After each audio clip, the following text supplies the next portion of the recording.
Let's take a minute to think about what we mean when we write a negative fraction. So, for example, what if we write negative 3/2? We've looked at this before, but not talked about it in any detail. Right, what we do is we draw a number line and we think about splitting each unit into 2 equal parts.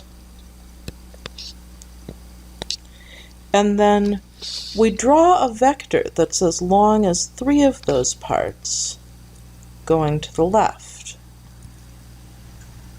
Right? So negative 3/2 means length of 3/2 going to the left.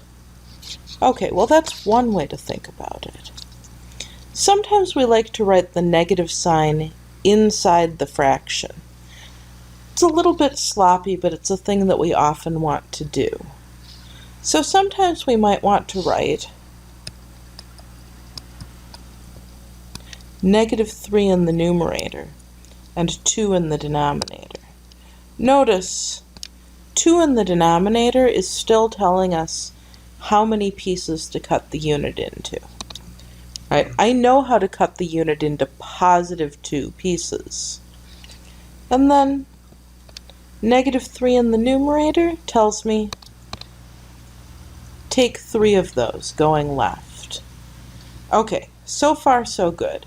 It is intuitively appealing to say that negative 3/2 is equal to negative 3/2.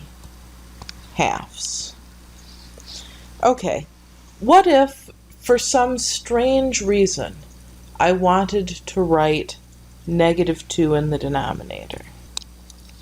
What about 3 over negative 2, or negative 3 over negative 2? Well, I claim I don't know how to cut a unit into negative 2 pieces. So, these two, in terms of the number line, are not very intuitively appealing. But what I do know how to do is understand fractions as division. So 3 over negative 2 means 3 divided by negative 2. This is a positive divided by a negative. It's going to be negative. The negative of what? Negative of 3 divided by 2.